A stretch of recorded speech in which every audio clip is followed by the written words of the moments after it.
भूल मत जाइयो राधा रानी के चरण। मानियो जय जय भूल मत जाइयो राधा रानी के चरण। राधा रानी के चरण, राधा प्यारी के चरण। राधा रानी के चरण, राधा रानी के चरण। राधा रानी के चरण, राधा प्यारी के चरण। राधा रानी के चरण, राधा रानी के चरण। मन भूल जाइयो राधा रानी के चरण। मन भूल मत जाइयो राधा रानी के चरण। मन भूल मत जाइयो राधा प्यारी के चरण। धर्म की अधर्म का प्राणियों में विश्व का अखिल कोश ब्रह्मांड नायक जगन निहंता उस परम पिता परमात्मा के चरणों में कोटि कोटि नमन। मम इष्टे हृदय सम्राट अनंत शिव भूषित अर्चनीय वंदनीय ब्रह्मलीन नित्य लीलालीन ब्रह्मश्रोत्रिय ब्रह्मनिष्ठ अव्यक्त रूप से सृष्टि के कण कण में व्यापक श्री सद्गुरुदेव भगवान आत्म तत्व पिपांसु उस परम पिता परमात्मा की दिव्य आत्मा। जब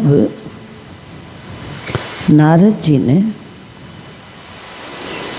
भगवान की भक्ति की तो एक झलक नारद जी को दिखाई दी, और जब झलक देखने के बाद भगवान अंतर ध्यान हो गए तो पुनः नारद जी उसी दर्शन के लिए बिलखने लगे, तड़फने लगे।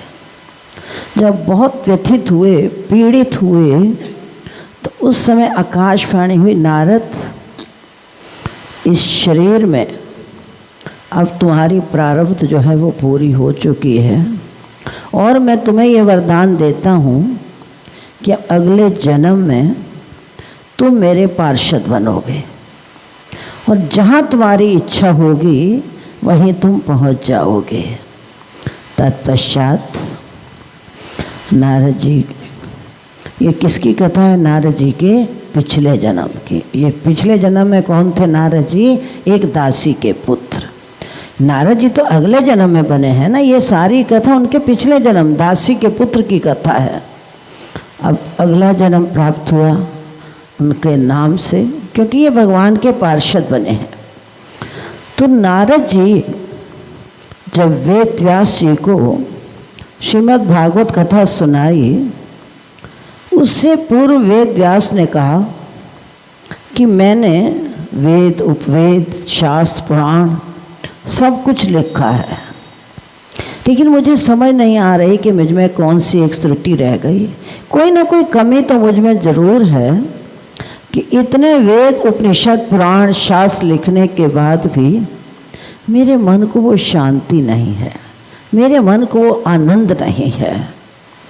तो नारद जी कहते हैं कि मैं आपको भक्ति की महिमा बताता हूँ। मैं कौन था तो मैं दासी पुत्र, लेकिन ये जितनी भी गरिमा है वो भक्ति की है। तो नारद जी वेद व्यास से कहते हैं कि मैं चतुश्लोकी भागवत जो है नारद जी ने वेद व्यास जी को सुनाई, और नारद जी कहते हैं कि आप इसको विस्तार से लिखें। जितना आप इसे विस्तार से लिखेंगे उतना उतना ये जो संसार के अल्पबुद्धि प्राणी हैं उन्हें इसको समझने में बड़ी सुगमता प्राप्त होगी।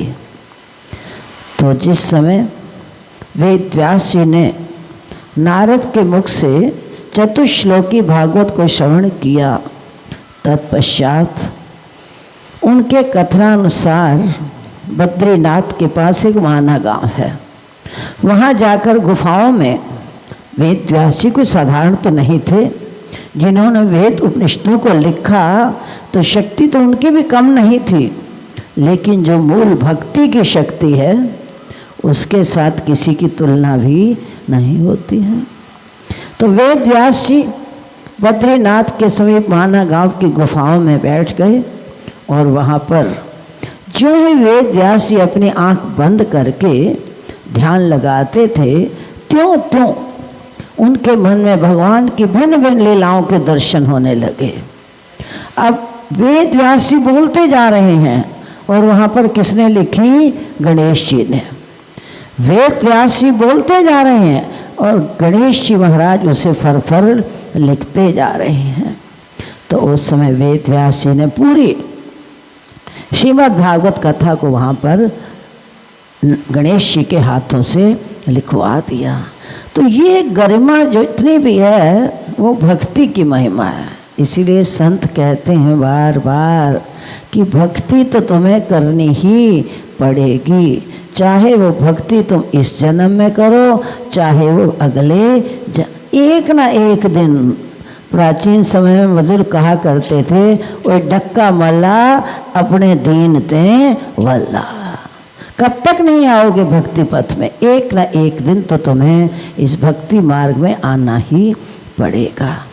तो वेद व्यास जी के द्वारा ये सुखदेव जी को उन्होंने कथा सुनाई। तो शौनक आदि ऋषियों ने पूछा कि वेद व्यास का सुखदेव जी को कथा कैसे सुनाई और ये सुखदेव जी कैसे बने, किस प्रकार ये माँ के गर्भ में रहे, इस कथा को हमें विस्तार से सुनाएं। तो उस समय एक बार नारद जी भ्रमण करते करते पार्वती के पास पहुँचे। जब वहाँ पर गए तो भोलेनाथ वहाँ पर उपस्थित नहीं थे। नारद जी ने पूछा, कहाँ गए भोले बाबा? पार्वती ने कहा, गए होंगे कहीं, जहाँ जाते हैं वहीं उनकी समाधि लग जाती है। अच्छा, विश्वास है तुम्हें पूरा? पार्वती ने कहा, मुझे पूर्ण विश्वास है। तो नारद जी कहते हैं, अच्छा एक बात बताओ, जब तुम्हें इस बात का पूरा विश्वास है कि भोले बाबा मुझसे कुछ छिपाते नहीं हैं, हर बात पूरी पूरी सत्य कह देते हैं, तो एक बात ये तो मुझे बता दो, ये जो तुम्हारे गले में, भोले बाबा के गले में मुंडों की माला धारण की किस लिए पहन रखी है? बस वहीं से पार्वती के मन में हो गया प्रश्न पैदा, अब आएंगे भोले बाबा तब मैं इनसे पूछूंगी। जब भोले बाबा लौट कर आए तो पार्वती ने कहा, अच्छा एक बात बताओ, ये आपके गले में मुंडों की माला क्यों पहन रखी है? भोले बाबा ने कहा, पार्वती ये बात मत पूछ। पार्वती ने कहा, फिर तो ज़रूरी कोई बात है, अब तो पूछे बिना मैं छोड़ने वाली भी नहीं। पार्वती ने हट किया। भोले बाबा कहते हैं, देवी ये तो तेरे मुंडों की माला पहनी है, जन्म जन्म में मैं तेरी माला को पहनता था, तेरे मुंडों की माला को मैं धारण करता रहा। अब पार्वती ने कहा कि मेरे इतने जन्म हुए तो आपका, आप भी तो कई जन्मों में गए होंगे। तो भोलेनाथ ने कहा कि मैं तो अमर हूँ, वो कैसे हो सकता है? भोले शंकर ने उत्तर दिया, देवी मैंने अमर कथा को श्रवण किया है तभी तो मैं अमर हूँ। पार्वती कहती है, भोलेनाथ अगर आपने अमर कथा को श्रवण किया तो मुझे भी वो आप अमर कथा अवश्य सुनाएं। तो भगवान शंकर ने कहा, देवी कथा तो मैं सुनाता हूँ, चलो ऐसे एकांत स्थान में चलकर हम इस कथा को कहेंगे, क्योंकि अमर कथा का जो अधिकारी है ना, प्रत्येक प्राणी नहीं हो सकता। और हम ऐसे एकांत स्थल में जाएंगे जहाँ पर कोई दूसरा व्यक्ति न सुने। भगवान शंकर पार्वती को लेकर कहाँ पहुँचे हैं? अमरनाथ की गुफाओं में। वहाँ पहुँच के भोले बाबा पार्वती से कहा, पार्वती तुम जानती हो ये जो सत्संग होता है ना, सत्संग एक ऐसी फूलों की सेज है, जब किसी को नींद ना आती हो ना तो सत्संग में ज़रूर आ जाती है। इसीलिए मैं कथा कहूँगा और तुम हूँ करती रहना, कहीं ऐसा ना हो मैं कथा करता ना हूँ और मुझे इस बात का पता ही ना चले कि तुमने कथा सुनी या ना सुनी, क्योंकि रस तो दोनों को आएगा, मस्ती दोनों को होगी। कथा कहने वालों को भी मस्ती आती है और कथा सुनने वालों को भी मस्ती आती। पार्वती ने कहा ये बात ठीक है। अब भोले बाबा ने एकांत स्थल में जो ही अमर कथा को कहना प्रारंभ किया, थोड़ी देर तो पार्वती जी हूँ करती रही, लेकिन थोड़ी देर के बाद पार्वती को मस्ती छा गई। पार्वती जी की आंख लगी, लेकिन भोले शंकर फिर भी कथा कर रहे हैं और उत्तर में हूँ की आवाज़ सुनाई दे रही है।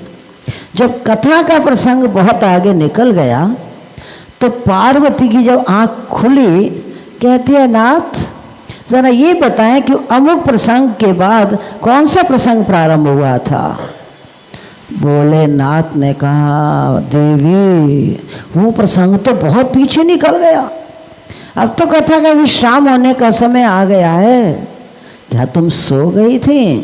तो पार्वती कहती है प्रभु क्षमा करें, मैं क्या करूं, सत्संग की एक मस्ती ऐसी मस्ती है जिसे चढ़ जाती है ना, बस केवल उसी इसके नशे को समझता है।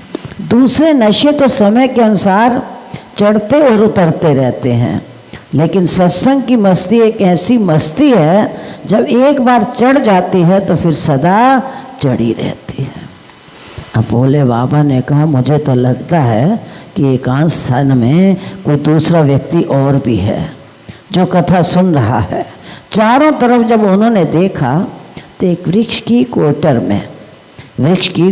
में एक शुक बैठा था, अर्थात शावक का बालक।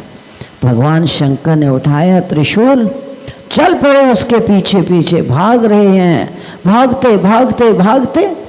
अब तोता शुक आगे आगे और भोले शंकर पीछे पीछे। अंत में शुक ने देखा ये तो मुझे छोड़ेंगे नहीं। वो व्यास देव जी की पत्नी केश सुखा रही थी, तो अचानक जब उन्हें जम्हाई आई, जब जम्हाई आई तो मुँह खुला और शुक सूक्ष्म रूप धारण करके उनके मुख में प्रवेश कर गया। इतने में भोले शंकर ने वेद व्यास से कहा जानते हो जो मेरा चोर है ना वो तुम्हारे घर में घुसा है। वेद व्यास ने कहा कैसी बातें करते हो, कौन सा चोर, यहाँ तो कोई है नहीं। तो भोले शंकर कहते हैं मैंने खुद अपनी आंखों से देखा है, वो अंदर घुसा है। तो वेद व्यास ने कहा यहाँ पहली बात तो कोई चोर घुसा नहीं है। भोले शंकर कहते मैं उसे मारूंगा, मैं उसे मारूंगा। अरे भाई जिसने अमर कथा सुन ली है वो तो अमर हो गया, जिसने अमर कथा सुनी वो अमर हो गया, उसे मार कौन सकता है। तो वेद व्यास कहते हैं ज़रा सोचो इस बात को। तो जो ही भोले शंकर ने आंख बंद की, अपना ध्यान लगाया, तो उन्होंने ध्यान में क्या देखा, ध्यान अवस्था।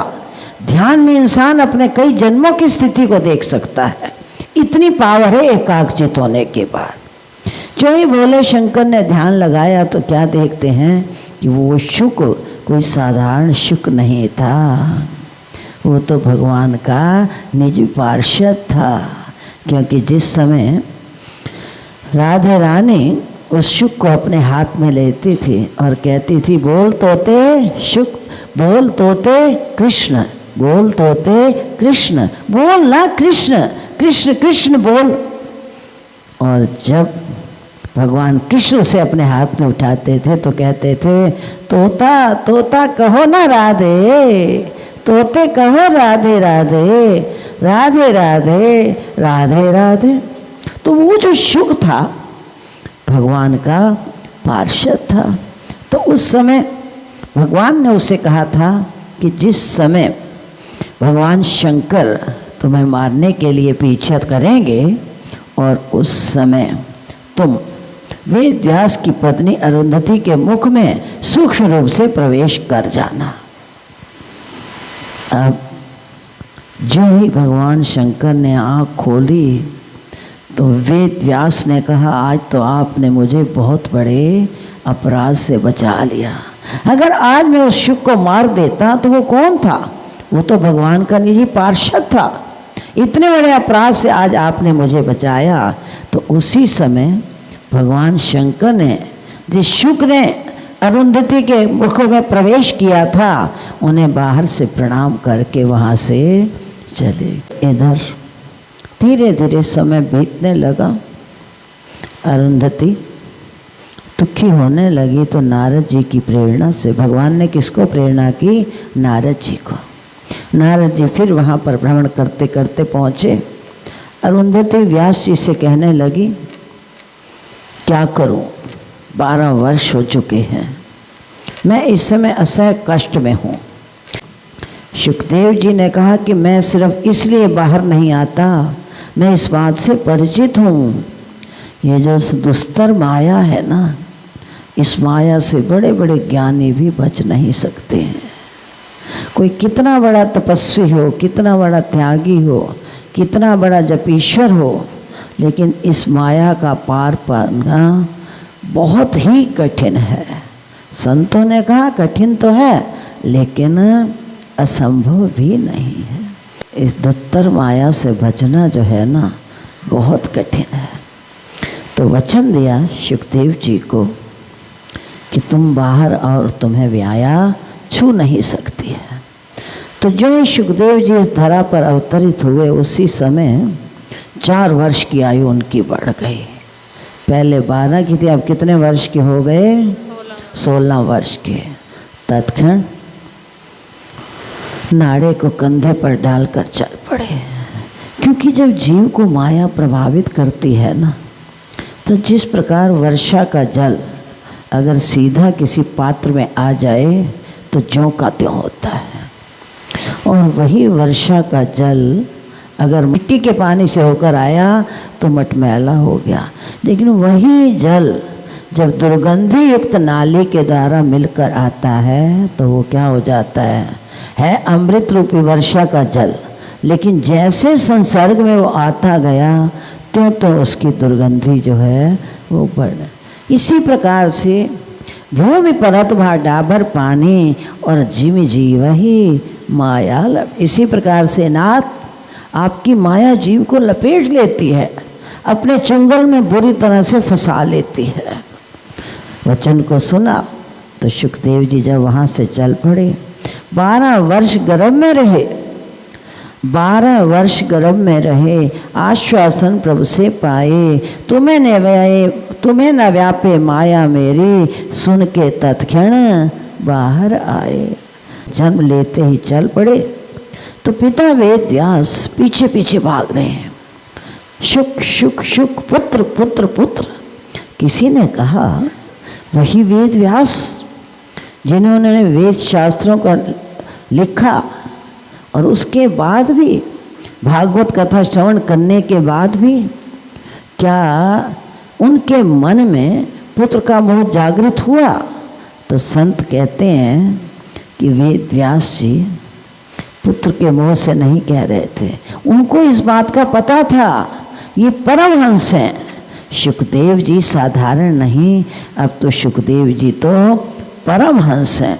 उनसे वार्तालाप करने के लिए वेद व्यास जी कह रहे हैं, क्योंकि कभी कभी इंसान के मन में कुछ भ्रांतियाँ हो जाती हैं, बेसमझी हो जाती है, और उसी बेसमझी से हम संत महापुरुषों के प्रति मन में अनेक प्रकार के संशय पैदा कर लेते हैं। तो वेद व्यास जी को पुत्र का मोह भाव नहीं था, अब तो उनकी इच्छा थी कि मैं एक परमहंस के साथ बैठूं। अब शुकदेव जी ने देखा कि इनके संशय को तोड़ना चाहिए, तो जिस रास्ते से शुकदेव जी जा रहे थे, आगे आगे शुकदेव जी हैं और पीछे पीछे वेद व्यास जी। तो पत्तों से, वृक्ष की डालियों से, टहनियों से क्या आवाज़ आ रही थी? शुकोहम शुकोहम शुकोहम। शुकोहम अर्थात वो शुकदेव जी वृक्ष पत्ते डाली डाली में आत्मारामी बन चुके थे। सब में उन्हें चेतन तो चेतन, जड़ में भी उन्हें भगवान के दर्शन हो रहे। जब थोड़ी देर और आगे पहुँचे तो शुकदेव जी जब वहाँ से गए तो कुछ स्त्रियाँ जो थीं नग्न स्नान कर रही थी। सुखदेव जी को देखकर उन्होंने वस्त्र धारण नहीं किए, और जब वेद व्यास जी आगे से गुजरे तो उस समय उन्होंने वस्त्र को पहनना शुरू किया। वेद व्यास जी कहते हैं सुखदेव 16 वर्ष का युवा बालक और मैं इतनी वृद्धावस्था का, सुखदेव जी को देखकर इन्होंने वस्त्र धारण नहीं किए और मुझे देखकर ये वस्त्र पहन रही हैं, तो क्या कारण है? आपको स्त्री और पुरुष का ज्ञान है कि ये स्त्री है और ये पुरुष है, लेकिन सुखदेव जी तो परमहंस हैं, उन्हें इतना भी भान नहीं कि कौन स्त्री और कौन पुरुष, हम सब एक ही रूप हैं, किसमें किसी में किंचन मात्र भी कोई भेद नहीं है, क्योंकि उनकी दृष्टि में तो एक ही तत्व, वो परम तत्व, चेतन सत्ता, आनंद, या उसे आत्मा कहो। जब आत्मीयता वाली दृष्टि बन गई, सब में वही ब्रह्म है, तो फिर कौन स्त्री और कौन पुरुष? स्त्री पुरुष का उनकी दृष्टि से भेद भी समाप्त हो चुका था।